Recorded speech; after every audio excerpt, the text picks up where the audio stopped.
A massive solar farm in Baldwin County to power a data center in Montgomery has energized a whole community against the project. The 4,500-acre tract of land sits just off of I-65 and Highway 59 in Stockton. As News 5's Debbie Williams reports, residents say the proposed project has landed like a bomb in one of the most biodiverse areas of the region. The pride of Stockton has always been its natural resources. This has always been the retreat, the playground, the sportsman's paradise. When word got out that 4,500 acres of that Stockton playground had been approved for a massive solar farm to energize an expanding data center in Montgomery, folks here started gearing up for a fight. On top of the mud dumping issues and the coal ash and the BP oil spill, you're just like, okay, here we go again. Susan Berger has lived here all her life. My family's been here for over 200 years. Her property backs up to the proposed site. It's hills and valleys through there, and they will have to come in there and just straighten it flat out to put a solar farm in. Behind that stand of trees is the 4,500-acre tract of land that folks here in Stockton have two major concerns about. One, how it will impact Stockton, and two, how to stop it. We're just everyday people, and we're up against giants. Their concerns: sediment runoff into creeks that run through the property and feed the Tensaw Delta, endangered wildlife that are native to the area. The deer, the things that my kids are used to seeing in the woods, will be solar panels. A meeting to discuss what, if anything, can be done is set for Monday at the Stockton Civic Club at 6:30. Because wetlands are involved, there may be a chance. Wetlands do have legal protections that's kind of saved that area from development twice. They're hoping it can happen again.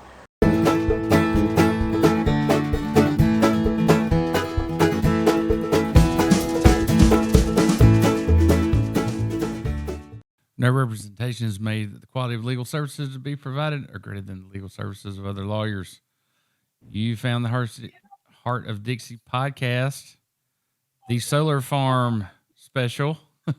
I'm Harry Still. I'm down in Daphne, Alabama. Brandon Mosley, my co-host, is in Montgomery. He's a reporter and content manager. St. Clair County today. Oh, St. Clair County. But he does work at the Alabama Gazette. How are you doing, Brandon? I'm doing fine, Harry. How are you? I'm good. We're joined by Whitney Scapecchi of the Southern Freedom Press. She's also a candidate for Baldwin County School Board place number 5. How are you? Yes. And we're going to be joined, we hope, by former Chief of Police and Baldwin County Commission candidate Kevin Brock. He is at a wingding in Lillian. Is that right? I think he's in Lillian. He's down in my neck of the woods today. Yeah. Okay. So let's jump into it with both feet. This is not the solar farm, but this is what I imagine artist rendering. I thought we would kind of go through. The Land App does kind of a good job of laying all this out, or at least trying to get everybody's perspective in this thing. And so Whitney, do you want to take it away? Tell us what you know about the project. Yeah, absolutely. So overall, what the project is, so I researched tons of different articles, looked up, what records I could find, what was publicly available. But overall, it is a utility scale solar development planned for approximately 4,500 acres near Stockton. It will consist of 2 large solar fields being developed by Silicon Ranch. They are a Nashville-based company. The plan is that the electricity will be sold to Alabama Power, and then the renewable energy credits generated will be used to support Meta's Montgomery data center. So the project was actually approved by the Alabama Public Service Commission in December of 2024, with construction projected no earlier than mid to late 2027 and operation targeted for 2028. I have seen one other thing that said that they could begin construction by end of 2026. So that's a little bit up in the air. And I think it's important too for people to understand why the project exists. So Meta's Montgomery data center received a $42 million tax exemption over 10 years through Alabama's investment credit program. Meta committed to an $840 million capital investment and was slated to provide approximately 50 full-time jobs. Those would be permanent full-time jobs. So the renewable energy and net zero carbon emissions were confirmed as site selection requirements. And at the time of the announcement, Alabama Power did not have sufficient in-state renewable capacity to meet that demand. So that was an important part for me to understand, is that at the time of this agreement, they didn't have the sufficient in-state renewable capacity already. So what that was going to do is require new renewable projects to be identified after the deal was finalized. So you already have this commitment between Meta Montgomery and I guess it's going to be going through Alabama Power, but there was not, the see-through to the end was not complete yet. So these places like Stockton, this 4,500 acre solar farm, we can expect to see more of those pop up. And there have been some others that have popped up across Alabama, but I think that Stockton folks are especially pissed off about this, and rightfully so. It kind of came out of nowhere. So I did want to look into a little bit about why Stockton became that location. And for my research, I could tell, utility scale solar offered the fastest way to generate the large volumes of renewable energy credits that were needed. And that Stockton tract is large. It was privately owned. It was unzoned outside of municipal limits, and it made it easier to permit at the state level and difficult for local governments to regulate. So the site met regulatory and utility needs rather than being selected through a community-driven process. So it was a little bit easier for them to slide this one through. So while you've been talking, I've been showing everybody the county's own data on their parcel viewer of all the wetlands in this area and potential wetlands. And you notice there's nothing here, right? You know why? Because nobody could put a road through there unless they were the government. That's why. And then when the government was putting an interstate in, they sure as hell didn't go through all that mess. They stayed up here on the old Indian trails and whatnot, right? So looks like a terrible place to me. And of course, it backs up to a Girl Scout camp. That's going to be real nice. Y'all like Now, that? it is, it is solar panels. So technically, they could put, the footings for the solar panels, in a foot of water and still have the panels up, 8 foot up, high up in the air where they can do their solar thing. So I think theoretically you could make this work. Now I know up in Montgomery County, they're doing about 3,500 acres of solar panels in like 3 separate projects just south of town. Again, for another Meta data center, which is, I don't know why we give money to Meta to build their data centers. I mean, you would think Facebook and LinkedIn, they make enough money, they can pay for their own deal without us giving them tax credits to come. Hey, man, you got me. Any other features you guys want to look at on this? We could. I mean, I don't know about you or Whitney, but I can't imagine myself wanting a job at a Meta data center where basically I take care of a server farm the rest of my life. There may be people that want to do that sort of thing. Well, they're pretty self-sufficient. Money, I'll do it, but they do provide short-term jobs. I had it somewhere here quoted what they expected the short-term jobs to yield. But long-term, they're pretty self-sufficient centers. Like, it really is not, for the size of the project, it is not like the output of jobs, permanent jobs for locals. That's another concern, right? Is it's just taking up so much space, and really like the return on investment here for locals to be able to work in these facilities is just not there. That's another concern because these things are pretty self-sufficient. Yeah, there's the guy that runs around and changes out the, what weed eats under the panels, and another guy that when there's a hailstorm goes out there and swaps out the damaged ones. And then there's a guard, we'll get some retired deputy and make him, put him in charge of security. I mean, what are we doing here? This makes no sense. Okay. Well, I wanted to give a little bit of history on this. Going back to 2009 and 2013, like between those years. So there was prior development denied. And I think in one of the videos you showed, a gentleman had spoke about how 2 developments had been denied. But I think it was in 2012, don't quote me, but definitely before 2013, a developer had proposed recreational fishing lakes on an entire 4,500 acre Stockton tract. The U.S. Environmental Protection Agency, the U.S. Fish and Wildlife Service, and the U.S. Army Corps of Engineers raised objections on that.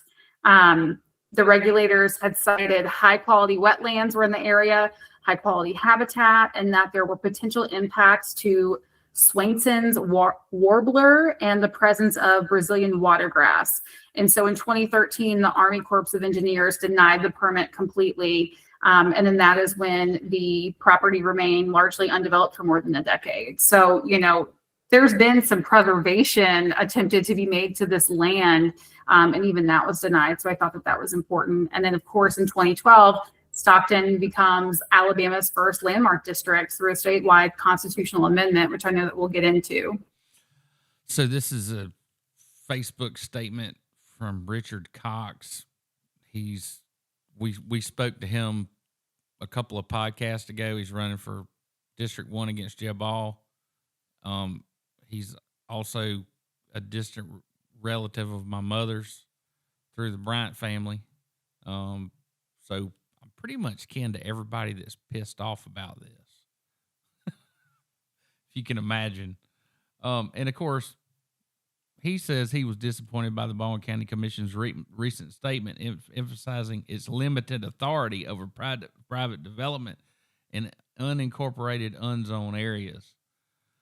So I thought we'd talk about this just a little bit. Mobile, Alabama, not Seattle, Washington, was the rainiest place in America in 2024, having 66 inches of rain. And I asked the AI about cloud cover percentages. It just makes no sense to put a solar farm down here in a county where we have an ordinance that says you can't put up a windmill that's more than 50 feet tall. I mean, we're not into clean energy here. We're into Berry steam plant. Well, again, a small coal, it would not take much of a coal plant to generate more power than this thing will. I mean, we're not even getting into nuclear or natural gas, I mean, okay. This is like a trivial amount of power, and yet it takes thousands of acres out of production. And again, it doesn't generate any power when the sun is down. It doesn't generate any power on rainy days. It doesn't generate any powers when it's overcast.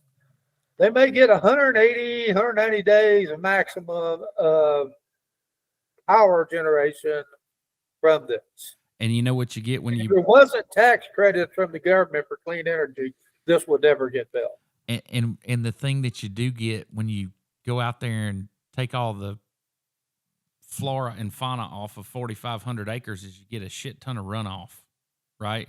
Which is something we don't need. And I don't know if you saw the contours, but it went from a high point of 125 feet down to about 35 feet in the ravines. So this is up and down, up and down. Okay. So everybody is aware that we might be able to stop this if we find a salamander or a gopher turtle or a spotted owl or something like that. But let's talk about another way we can blow this up. And that's by putting political pressure on everybody to not give these jokers any tax incentives. Because like Brandon said, ain't no way this thing happens without $400 or $42 million in tax incentives up in Montgomery. I wonder what we've offered them here. I have no idea what they're doing at the Department of Commerce that we're giving away our limited dollars for economic incentives for crap that won't generate any jobs and takes up thousands of acres and sucks the life out of our power grid. I mean, you know how much power it's going to take to power the data center? And the power they get out of 180 days of solar panels ain't going to cut it. And this is all some jive turkey way of saying, oh, we're generating it with, renewable energy, right? We're not taking anything. We have a project down in Baldwin County. Okay, so let's talk about the Baldwin County Economic Development Alliance, okay? I called their office. Their office manager claimed to know nothing about the project. We know that's not true because Lee Lawson said, I can't tell you about it. Why not? Because of confidentiality agreements with the owners. Does that make sense to you, Brandon? Does he work for us or does he work for them? Yeah, they do everything with confidentiality agreements. It's like if you're an economic developer, you're not required to report who is paying you and who you're working for. You're just out there floating around looking for sites. So actual lobbyist, has to report who is paying them and who they're representing. Economic developer, there's a specific law exempting them from any kind of reporting requirements whatsoever. Well, these guys actually work for a not-for-profit created by the county, and all the members are appointed by the different chambers. Each chamber appoints 3 members. So here are our 3 members. Okay? So if anybody wants to talk about incentives, these 3 guys ought to know. And let me point out, one of them is the manager of the local Alabama Power office, and this is an Alabama Power Company project. So let's move on down to their board members in Central Baldwin. Here we have the CEO of Baldwin EMC and the CEO of Riviera Utilities. So we got all 3 of the managers of all 3 of the utility companies on this board, and they claim not to be involved in know nothing of incentives. Okay. That sounds likely. So let's talk a little bit about what the comprehensive plan for future development in Baldwin County does say. And what's the date on this thing, Brandon? Can you see it? 2023. Mm-hmm. So their plan. This is the future land use map, the flume for Zone A. Does anybody see a power plant or 4,500 acres set aside for industrial use? Says it's going to be a rural crossroads center. Ideal for conservation, rural agriculture potential.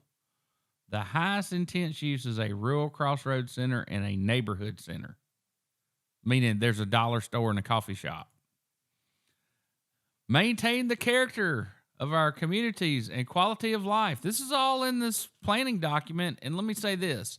It doesn't matter if it's zoned or not, okay? Everything that happens in Baldwin County has to be congruent with the comprehensive plan. This is the comprehensive plan. There's nothing about a 4,500 acre solar farm in any of this stuff. Promote the protection of agricultural land and rural communities. So it says, here's the proposed action. When are we going to do it? Within 12 months. Well, it's 2026 and they've done none of it. Here again, here's a large exploded view of the flume. Have you seen any of this? So I called the Baldwin County Legislative Delegation office in Bay Minette on Friday. That was yesterday. And I said, hey, tell me about this solar farm. She claims to know nothing about it. And then she says, if that was true, Mr. Steele, it would be prevented by the landmark district. And that's why all these people are so mad, because Harry Shivers, Donna, Jeb Ball, everybody involved in this thing said, oh, this is going to prevent development. And then when they did the Barnwell district, they said the same thing. It does nothing of the sort. It prevents local governments from preventing your neighbor from putting in a data center or a solar farm or a chicken house or a hog farm or whatever it is they want to put up. So it doesn't protect you from anything, and it doesn't promote rural character. Another thing you were lied to about. It prevents people who are not in the clique from being able to develop because it'd be violating the landmark. But now, if you're in the clique, oh yeah, it doesn't stop you at all. Baldwin County Commission, we understand the concerns raised by the community. We're here listening and committed to being clear and transparent about what the county can and cannot legally do. So how in the hell did this project get to the Public Service Commission and nobody? I'm pretty well informed, Brandon. You're my man in Montgomery. Whitney's pretty smart. She knows everything going on. You ever heard anything about this solar farm before it broke? Before the Public Service Commission? I didn't hear about anything before this year. Not before this Public Service Commission meeting, nor did I. So it had to have been a secret project being worked by the Baldwin County Economic Development Alliance. The incentives are already worked out. Don't let anybody lie to you, not on the county commission or anywhere else. And you ought to hold them to account. You ought to call Donna Givens and say, Donna, I thought you said that these landmark districts were going to protect us from this kind of stuff, and see what she says. Because anyway, they're not going to be able to hide from it very much longer. But saying that the Baldwin County, we can enforce the flood protection ordinance. Okay, they're not building a building out there. There's not a habitable vertical structure. I hate to have to explain to the Baldwin County Commission, just because they have the third worst attorney in Baldwin County working for, or in Alabama working for them, doesn't mean he doesn't understand when you can and can't enforce the floodplain ordinance. It's for habitable buildings. Okay, not for utility structures like a damn solar panel or a telephone pole. Y'all both get that, right? For some reason, Brad Hicks doesn't understand the law. Traffic impact requirements. Well, shit. Ain't nobody gonna be coming in and out of a solar farm. How many trips per day you imagine they're gonna have there, Whitney? Not very many. All the applicable building codes. Okay, how many screws you put in the damn pole that's holding up the solar panel? And what grade of concrete you're putting in the ground? 6 employees that go in and out. No construction on the project may begin unless and until all federal, state, and county permits required have been satisfied. They just cleared the first hurdle with the Public Service Commission, and not one person in Stockton knew a thing about it and showed up could say a word. Of course they rubber stamped it. Nobody knew anything about it. And that's why you ought to be furious. Not just a little mad. You got lied to. You got snowed. And you're being gaslit right now. That's right. And it's interesting too. So it was either yesterday or the day before the Baldwin Economic Alliance development. They actually held a legislative update breakfast with, I've got Jennifer Fiddler here, Donna Givens. We've got Chris Elliott and I think Al Britton in this photo, and pretty, decent turnout of attendance. And you've got Lee Lawson here leading the way. So there's no public. It's the first rule of Fight Club. You don't talk about Fight Club. Yeah, there's been no talk about what was discussed there, but coming off the heels of this, I'm sure the solar farm was mentioned, unless they couldn't because of the confidentiality agreement. So Harry's been around a long time, and Harry knows where everybody used to work. So guess where our planning director, y'all Google him, find a damn picture of Jay, our planning director. I dare you. He's been scrubbed. So anyway, I found a Magnolia Springs City Council meeting minutes from 2012 where he showed up and he was working for who? Volkert Engineering. Do you know who Volkert Engineering is, Brandon? Of course you do. They're helping cities build better infrastructure. And you see many times engineering's eyes are available to Burchell because funding doesn't exist. And of course, Jay Dixon, that's what he helps you do when he worked at Volkert. So does everybody know who Daniel Tate is? He's the face of the solar farm company. A different deal, energy policy advocates. All right. So do you guess what he used to do? He is the Energy and Policy Institute Research and Communications Director. He was the Executive Director of Energy Alabama. He was a program manager at Nexus Energy Center. He was an intelligence analyst at the Defense Intelligence Agency, and he ran a home suites. He was the front desk manager for a home suites hotel in Decatur, Alabama. I mean, that's a hell of a resume, Brandon. So at least we know who we're dealing with. Someone who learned how to lie was taught by the government. So Brandon, why don't you tell us the big story? And future Commissioner Brock has just joined us. How are you, Kevin? I'm good. How are you? I'm good. So Brandon is going to scoop us all. Brandon, tell us about the new bill proposed to amend the Public Service Commission. Yes, they decided they don't want us to elect the PSC commissioners anymore. And of course, they want them answerable to the people in Montgomery, the governor, the Senate pro tem, and the Speaker of the House. They will pick the 3 people on the commission, and the election that we're having now will be a waste of time because they're going to replace them with an appointed board, which tells me that they're scared of some of the people that's running for this thing. You know, the PSC guys had to vote and approve the solar panels. Had we had more citizen representative types on the PSC, they could have called some folks in Baldwin County or Montgomery County, said, "Hey guys, do y'all want this?"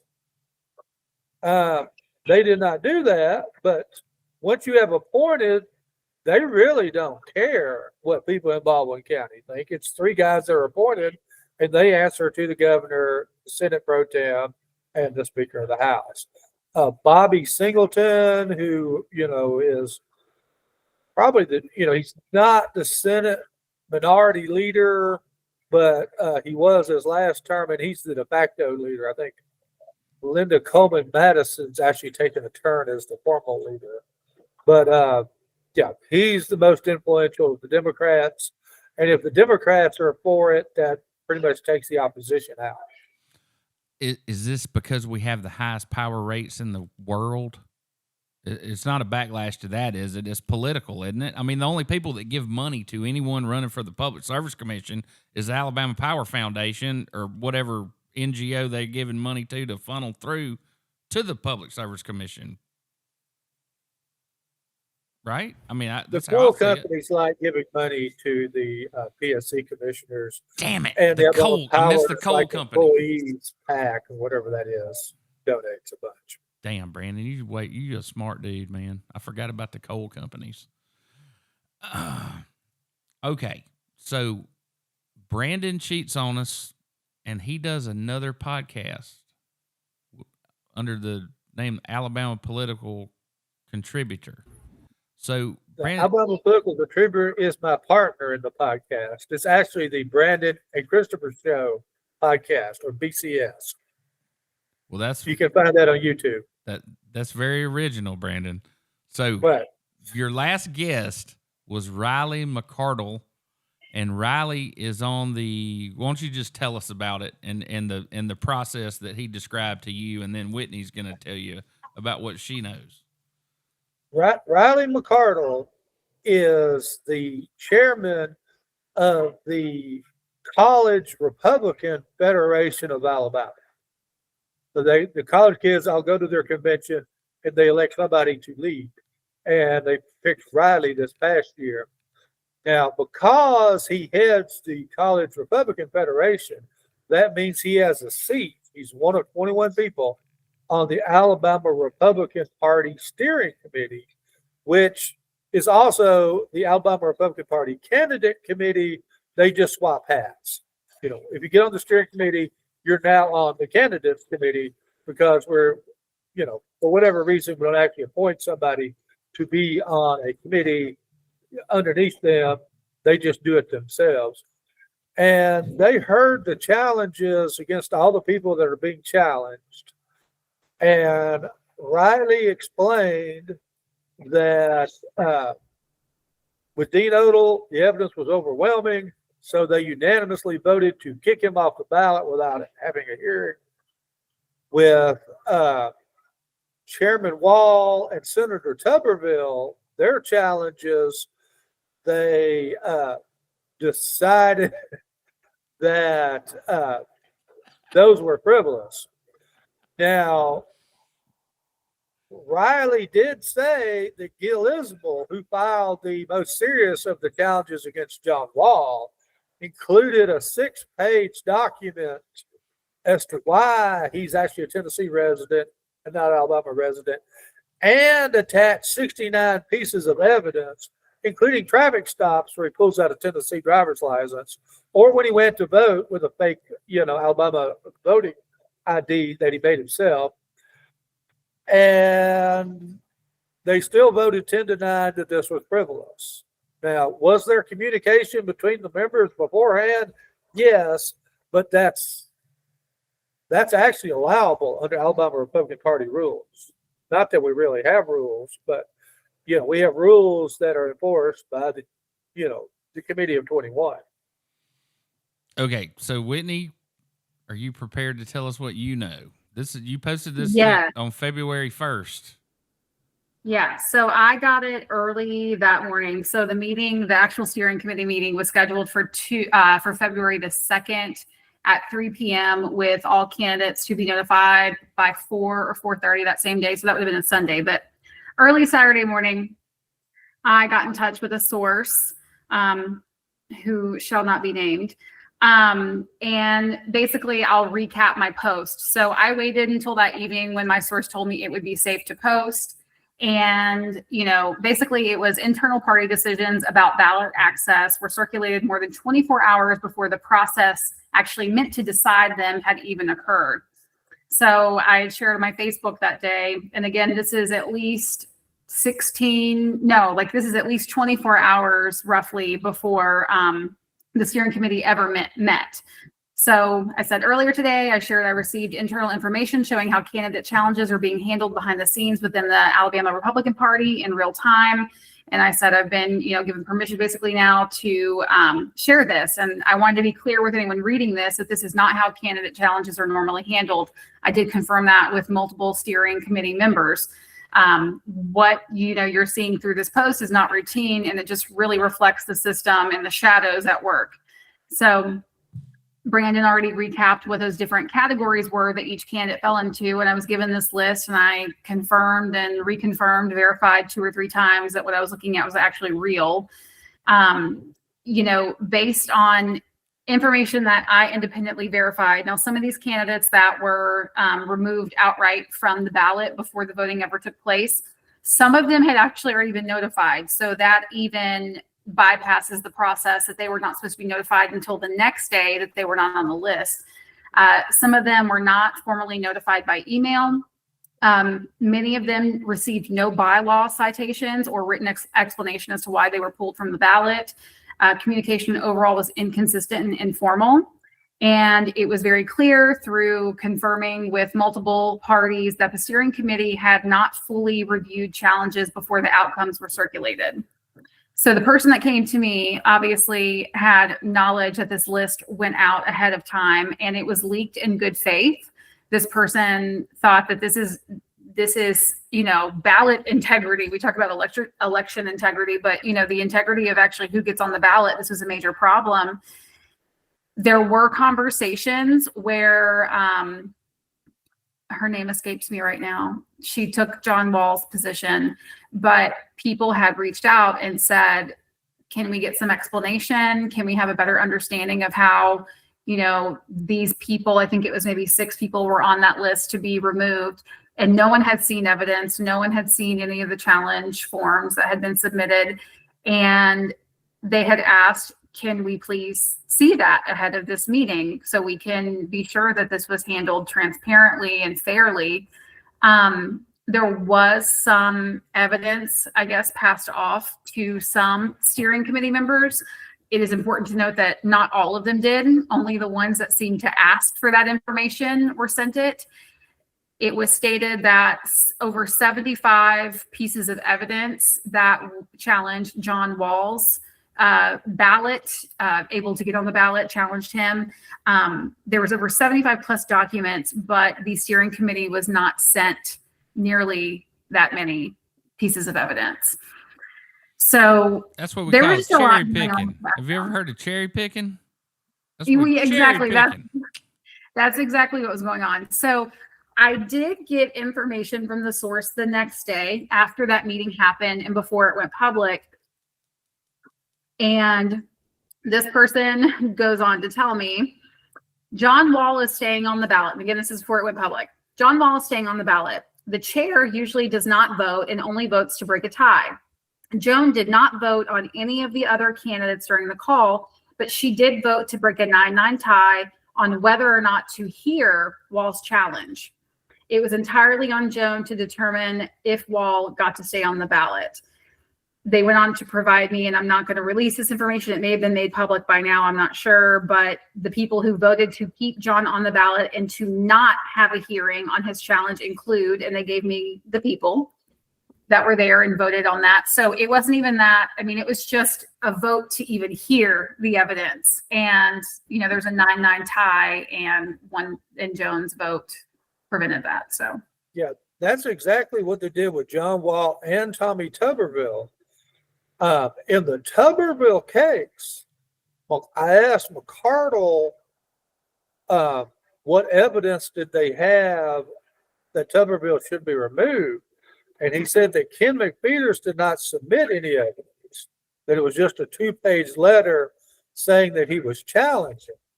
And then I asked McCardle, well, what evidence did you see that Tommy Tuberville is an Alabama resident? And he said, we did not see any evidence. They were not giving any evidence either for or against. They just saw a 2-page letter from McPeters, a 2-page letter from Tuberville, and based on that, they ruled that this is frivolous and not to have a hearing. It's like they could have had, the case of Doc Mancuso and Jesse Battles, they did vote to have a hearing. That's going to be around the 15th, where, the people that made the challenge will present their case, and the person being challenged will able to make his case. Dean Odle didn't find out he was removed to the ballot. I mean, he didn't get formal notice from the Republican Party till Monday, of course, he'd already found out about it on social media. Mm-hmm.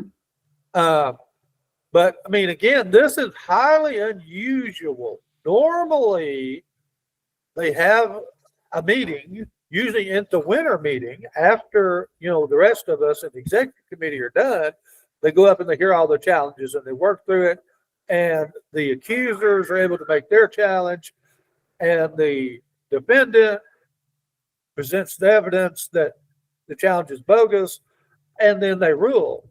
Here, they had recommendations from their counsel to remove, to go to forward hearings, that it's frivolous and not going to formal hearings, that the challenge was somehow defective in how they did it, or that, the evidence is overwhelming, remove people from the ballot. Okay. And this was, they weren't even in one room. This was a Zoom call. So can I put a bow on it for everybody? This is how the 5 families operate, not the Alabama GOP. Everybody shake your heads in agreement. This is how the 5 families, mafia families of the East Coast operate, not how the Alabama GOP has ever operated before. And the reason Brandon is so confused is he's trying to figure out who's lying to him.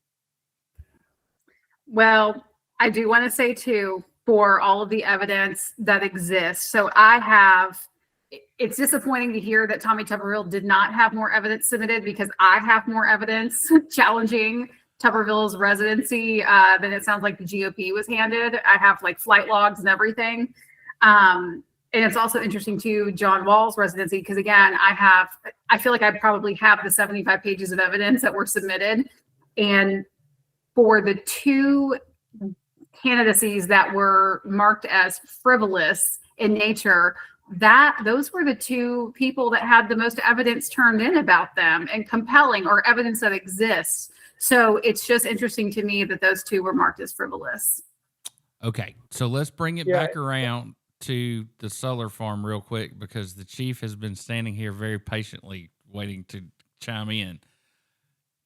Kevin, are you going to be up in Stockton to listen to the concerns of our residents and hear from the experts? Yeah, I want to hear from the experts. I'd like to get a little more detail on a lot more detail on it. I mean, I can't tell. First of all, it came from nowhere. And then are they putting it on 4,000 acres, or are they putting it on 100 acres in the middle of 4,000 acres? I still haven't got any details on that. You might know more than me on that. Well, I think, but yeah, I definitely want to be part of the meeting. I think 2,000 of it will be panels, and the other 2,000 is very challenging, wetlands and whatnot. So I think they're carving out a footprint to leave undisturbed places. But I mean, what if there's a duck pond and it's deer habitat and it's surrounded by, a square mile of solar farm, is a deer going to live down in there? I don't know. I mean, a wood duck can fly in and light in it or whatever, but it's not the habitat that it was when it was pine forest and oak bottoms and Tupelo cypress swamp, and it's gonna change everything. And all those people up there thought that they had this landmark district that protected them from all this. And I think that's what you're gonna find, is a lot of people were sold a bill of goods on this. Right. So anyway, I wouldn't want to be a current county commissioner showing up at this thing. Or do you have a list of who's coming, or do you know anything about that? I do know Matt McKenzie will probably be there. I think it's a duty for them to be there. They should be there. As far as answering some questions for the public. But that's why I just got through talking to the crowd here where I am, and I'm out in Lillian, by the way, and quite a few candidates here. And I told the crowd that if all of y'all get out and vote, there's a very good chance there'll be 4 brand new commissioners on the panel, and I think you can get some questions answered at that point. Well, like I said, we had John Sophocleus on, and he told y'all who Roger Rendelman is. And I'm telling you who the county planning director is. And maybe you can figure out for yourselves that we keep recycling the same reliable people. They're very reliable for whatever we ask them to do. They're immune to public ridicule or whatever else. They'll sit there and say whatever. They'll read from the script, and they're going to tell everybody that we knew nothing about this. But guess what? The Baldwin County Economic Development Alliance is on the 2nd floor of the Fairhope Satellite Courthouse. They spent $1 million making Class A office space up there for them. And, hey, Whitney, what if I told you that the county was paying Lee Lawson over $300,000 a year to be our economic developer? That would make him the highest paid guy in the southeastern United States.